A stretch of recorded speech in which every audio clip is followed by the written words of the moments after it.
Kita tidak bisa memilih lahir dari mana, tapi kita punya pilihan untuk menjadi apa dan siapa saja. Aku pengen belajar keluar dari zona nyaman, gimana caranya aku bisa jadi sosok yang lebih berani di depan umum. Hal yang sangat luar biasa yang nggak pernah aku bayangkan gitu. Sempat berpikir, ya ampun udahlah berhentiin aja, cuman gimana gitu kan. Ini sebuah pembelajaran, jangan gagal, jangan mundur.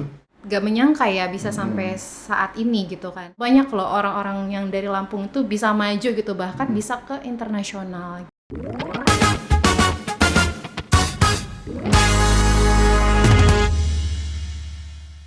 Halo pemirsa Sobat Tapis, tanya Rumpi Solusi. Kembali tadi bersama saya Niko Anggayu yang kali ini hadir di Tapis dengan narasumber yang tidak bosan dan tidak lelah untuk memberikan motivasi dan inspirasi untuk Anda yang menyaksikan podcast Tapis TVRI Lampung. Dan pemirsa, saya pernah mendengar sebuah kalimat, kita tidak bisa memilih lahir dari mana, tapi kita punya pilihan untuk menjadi apa dan siapa saja. Maka dari itu, saya sudah bersama salah satu sosok muslimah influencer. Beliau adalah sosok perempuan muda, ibu muda dengan karir dan juga prestasi yang begitu luar biasa untuk dirinya dan juga banyak orang di sekitarnya, dengan Putri Hijab ya. Kali di Agustin, bagaimana kabarnya? Halo Kak Niko, Alhamdulillah baik. Kak Niko gimana kabarnya? Sehat, lama ya nggak bertemu ya? Iya udah lama banget Kak. Oke, kali dia kesibukannya saat ini apa saja sih kalau boleh tahu? Kalau kesibukan saat ini yang ngejalanin bisnis ya, baik dari bisnis parfum, terus juga Putri Hijab influencer, sekolah influencer, seperti itu sih Kak. Oke, parfum ini salah satu terbaru kayaknya, aku belum pernah dengar soal ini. Iya karena baru tahun ini launching ya. Oke, baik, dia aku coba kepoin ya. Tapi kalau ngomong tadi nih ya, bisnis influencer dan juga Putri Hijab influencer Indonesia, ada project ataupun apa nih agenda-agenda ke depannya? Untuk agenda ke depan sih kita lagi roadshow ya Putri Hijab influencer, karena Putri Hijab influencer itu kan ada di 22 provinsi di Indonesia, dan jadi dari bulan ini itu udah roadshow di 3 provinsi gitu ya, di Lampung, Nusa Tenggara Barat, sama DI Yogyakarta. Oke, baik, banyak sekali artinya ya. Itu nggak dikit loh pemirsa loh. Perempuan muda asal Lampung membangun di 22 provinsi dan pastinya juga banyak hasil produk yang saya pun tahu itu karya dan juga pastinya sosok-sosok hebat yang telah ada dan lahir dari Putri Hijab influencer Indonesia. Tapi mungkin yang tidak banyak orang tahu dan saya pribadi mungkin tidak tahu perjalanan di balik seorang kakak Lydia Agustin dan juga di balik berdirinya Putri Hijab Indonesia. Bagaimana ceritanya? Iya, kalau dibilang ceritanya panjang sekali ya Kak Niko. Tapi secara singkatnya kenapa ada Putri Hijab influencer Indonesia? Sorry itu saya tadi Kak Niko bilangnya Putri Hijab Indonesia. Tapi sekarang udah berubah nama jadi Putri Hijab influencer Indonesia Kak Niko gitu. Nah, untuk berdirinya sendiri itu berawal memang aku dari dulu SMP, SMA itu suka banget sama dunia modeling gitu. Tapi aku tetap berhijab karena aku dari kecil, dari SD sudah berhijab gitu. Sehingga selama perjalanan aku menjadi model dulu di era 2015 ke bawah itu kan sedikit sekali wanita yang berhijab ya.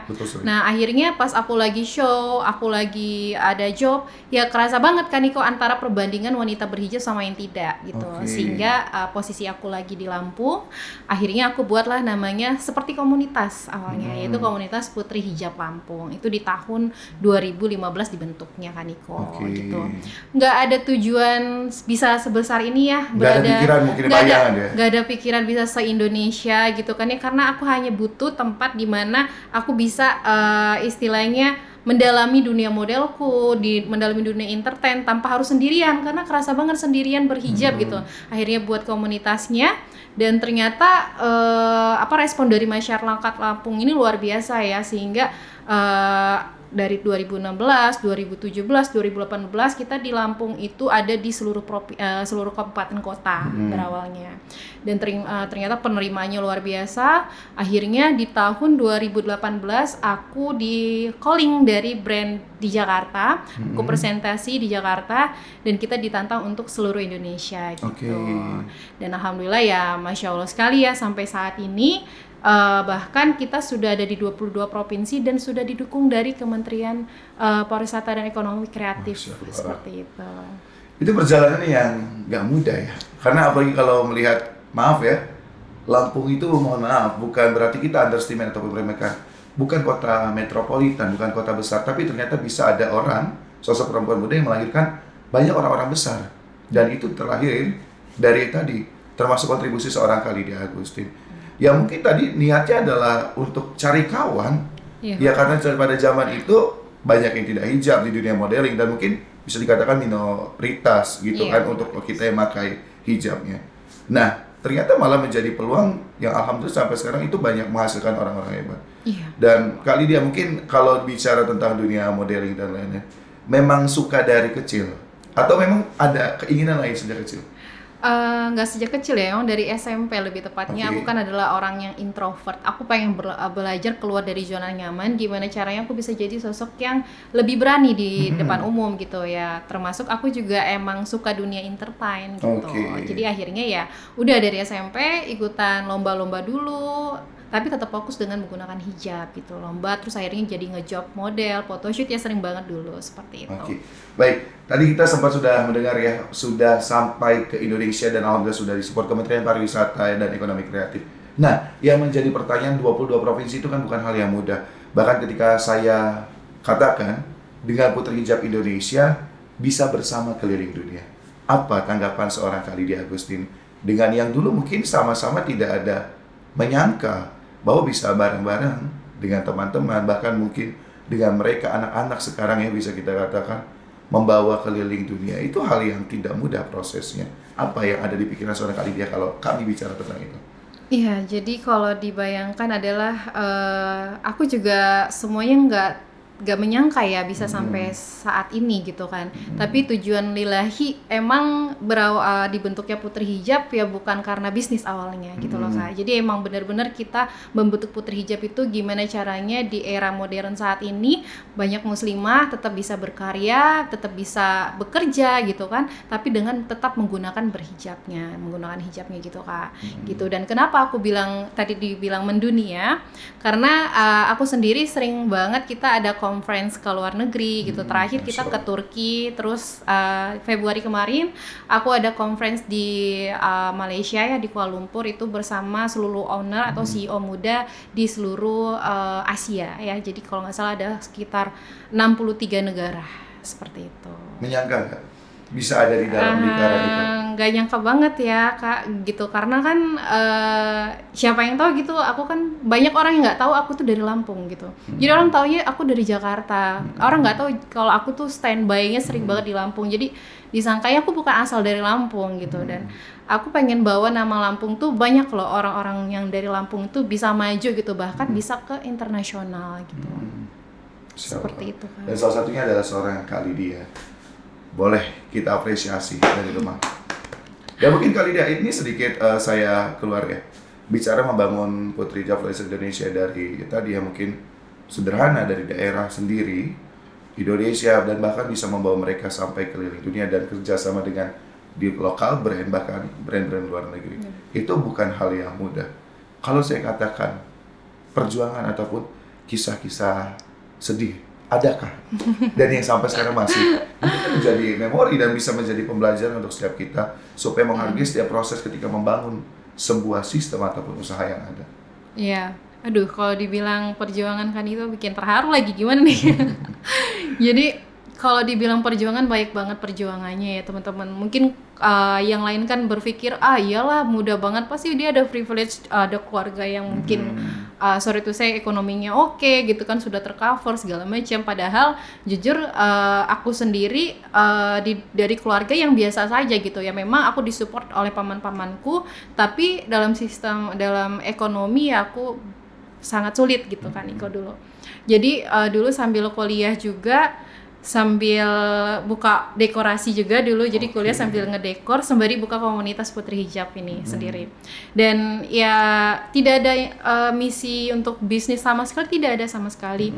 Dan akhirnya aku roadshow pun itu sendirian kan Niko gitu. Orang kan ngeliat sekarang, enak kayak gitu kan ya. Kalau dilihat dulu itu aku roadshow sendirian, datang ke Padang sendiri, terus ke Jambi, ke Pekanbaru. Jadi aku roadshow sendirian, dan itu aku yang nge-hire registrasi, aku juga yang nge-hire photoshoot, aku juga yang wawancarai itu pas ngebuka jalan dulunya di setiap daerah. Karena kalau misalkan aku secara online dulu ya, kita nggak bisa kan Niko gitu. Jadi orang nggak akan percaya. Jadi aku harus datang ke daerah-daerah, dan itu tantangan terbesarnya adalah ya aku harus cuti kuliah gitu loh, ditinggal kawan-kawan aku udah pada wisuda ya, aku nggak wisuda, belum wisuda waktu dulu ya, belum wisuda gitu. Terkorbankan. Iya, terkorbankan. Tapi di lain sisi aku juga tetap ikut sekolah lagi. Jadi aku ngikutin sekolah kayak influencer dan modeling itu di Jakarta. Tapi aku nggak bisa sebutkan namanya gitu. Jadi ya Masya Allah sekali ya kalau dibilang perjuangan dari segi waktu, material juga pernah Kak. Karena aku ngejalanin Putri Hijab Influencer ini kan kita nggak pakai IO. Jadi kita ngehandle IO-nya itu sendirian, organize-nya sendiri sama tim-tim kan. Jadi kayak ngejalanin sesuatu tanpa ilmu, nggak sih? Jadi kan kalau IO itu kan harus tahu ilmunya kan. Nah jadi ya udah jalanin aja, akhirnya dapat pengalaman kerugian yang Masya Allah luar biasa besar kan Niko.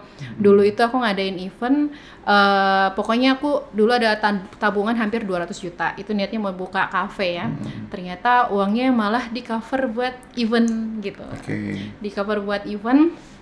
Padahal kita udah ada sponsor Kak, gitu loh. Sponsor yang aku bilang tadi, aku disuruh ke Jakarta, presentasi udah ada. Cuman karena minimnya aku dalam ilmu organizer, ya udah akhirnya ya boncos Kak. Ternyata malah rugi, tambah lagi nombok lagi. Jadi walaupun aku udah nge-cover pakai dana tabunganku, ternyata malahan ya masih ada nih pembayaran yang masih belum diselesaikan Kak. Udah jatuh ketimpa tangga lagi. Benar.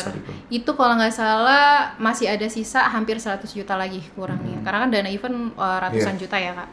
Dan itu ya Masya Allah aku luntang-lantung dan kerasa banget di situ. Tadinya berrelasi dengan kawan-kawan yang luar biasa, mungkin dari segi ekonominya, sosialita dan lain-lain, kerasa istilahnya pas kita lagi dalam masalah ditinggalin, terus juga tim juga jadi yang buyar nggak percaya gitu loh. Tapi di situ aku bener-bener down banget sih, dan sempat berpikir ya ampun udahlah berhentiin aja, cuman gimana gitu kan, sayang banget ya Kak, itu karena udah tahun 2019 udah 4 tahunan ya.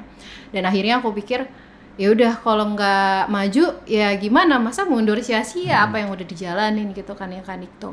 Akhirnya ya udah aku jalanin event-event yang lain, alhamdulillah dapat dari mana-mana lagi, semuanya sudah pulih lagi, kita benar-benar rombak ulang dari segi organizernya, kita collab sama IO, terus juga semuanya kita rombak gitu loh. Jadi maksudku kalau misalkan hal seperti ini kayak misalkan buka usaha, penting juga kita harus punya ilmunya, jangan langsung sikat-sikat aja. Dan bahasa jangan terlalu ambisi kan? Iya, jangan terlalu ambisi. Ini menjadi sebuah pesan juga gitu. pasti untuk sobat tapis yang ada di rumah. Kalau kita melakukan sesuatu tanpa ilmu ya hampa gitu ya. Iya, betul kan itu. Nah, ini adalah beberapa hal yang mungkin sampai saat ini seorang Kak Lydia masih teringat bahwa momen-momen itu tidak lupa. Dan ini menjadi beberapa momen yang mungkin untuk Kak Lydia sampai seorang Kak Lydia yang mungkin tadinya hanya keluarga yang kenal dia, Bandar Lampung, dan bahkan saat ini sampai mungkin dunia internasional tahu Lydia Agustin. Ini hal yang tidak mudah, dibangun dengan niat mulia. Karena yang saya pahami dari apa yang diceritakan, sebuah ketulusan yang dibangun hasilnya maka hal baik, dan ketulusan juga yang akan lahir. Walaupun mungkin selama proses itu ya tadi merasakan pahit dan getirnya, ujian dan juga gamparan-gamparan. Ini sebuah pembelajaran. Jangan gagal, jangan mundur. Tadi kalau kayak saya ambil ya kesimpulannya.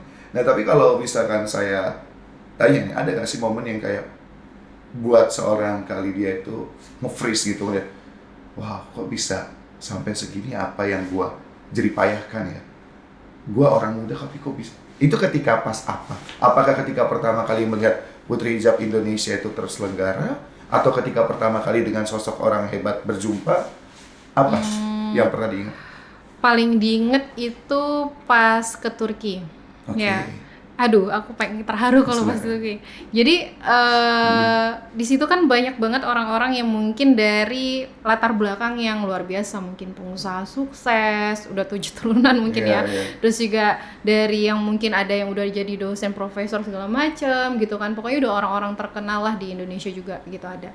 Dan aku tuh sempet pas di kendaraan sambil nangis itu kan Niko, Iya sambil sih. nangis, nggak tahu kenapa lagi happy kok nangis gitu, nangis terus bilang dalam hati, ya ampun, aku gitu, kok bisa ya sosok anak Lampung gitu kan. Mungkin aku udah dulu aja makan chicken aja tuh nggak bisa kan Niko, pas masih kecil gitu.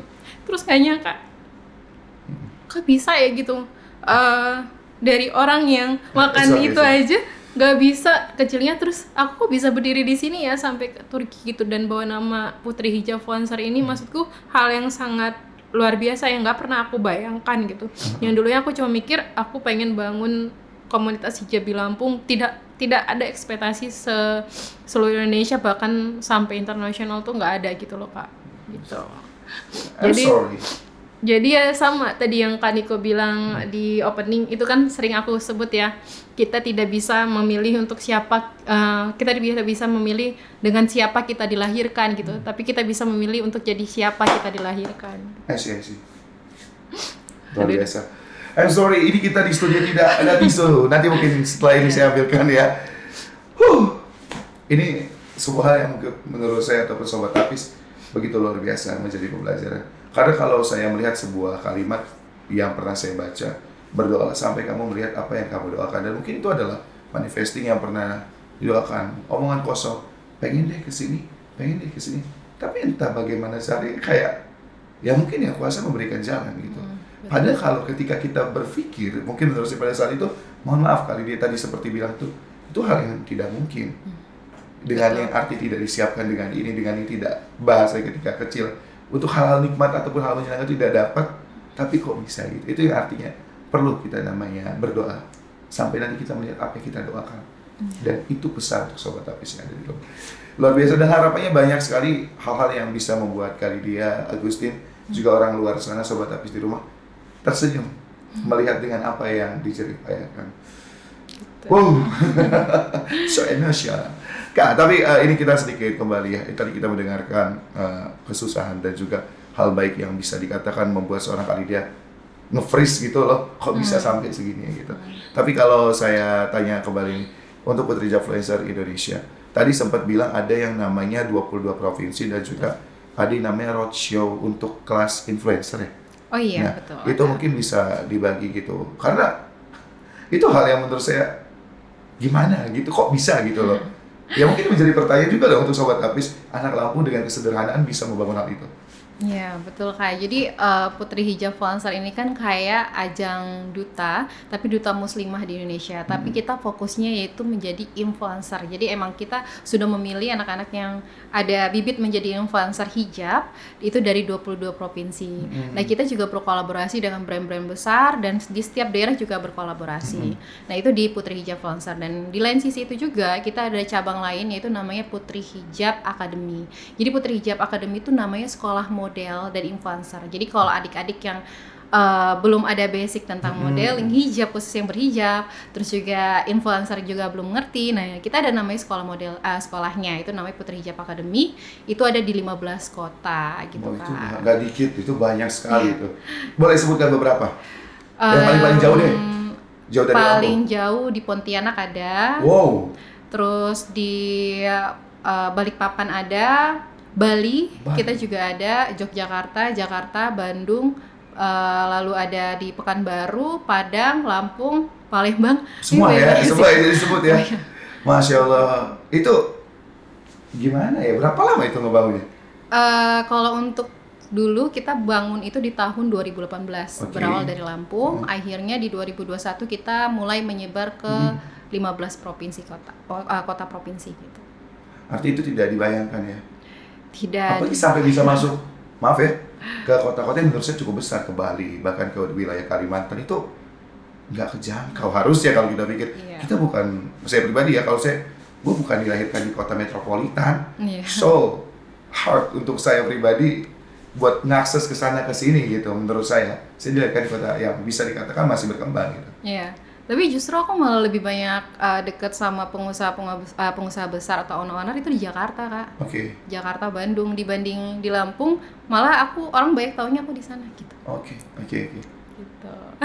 Jadi mungkin itu yang mendorong seorang Khalidia mungkin suatu saat sampai bisa di Jakarta stay-nya gitu. Maybe. Sometimes rencananya sih mau move, tapi nggak di Jakarta, Oh, oke. berdekatannya lah. Oke. Karena mau lanjut kuliah lagi, insya Allah. Oke. Artinya, luar biasa sekali ya. Amin, semoga dilancarkan di sana baiknya. Dan juga tadi kita mengingat sampai dengan banyak kota kabupaten yang ada di Indonesia, bahkan sampai tadi Pontianak, Bali dan lain-lain. Nah, itu kan tidak lepas dari yang tadi Kak Lydia juga untuk mengenal dengan yang namanya mitra ataupun relasi dan lain. Ini sebuah pesan. Seorang Kak Lydia mungkin pada zaman tuh, mohon maaf ya, kalau untuk dunia bisnis saya bisa katakan ya masih belia gitu. Iya. Kok bisa senekat dan seberani itu? Ini menjadi pesan. Bagaimana supaya ada yang namanya membangun orang tuh kok bisa percaya sama orang belia seperti Kak Lydia pada zaman itu, iya kan? Iya. Dan sampai saat ini gitu loh, untuk di kota-kota besar apalagi anak daerah gitu. Ini pesan mungkin di luar sana banyak yang ingin belajar. Iya, jadi Apa kalau yang harus diamalkan? ya, kalau dari aku sendiri sih lebih nge-hire SDM-nya sih Kak, Oke. gitu. Jadi kita punya SDM member Putri Hijab yang luar biasa banyak dan besar.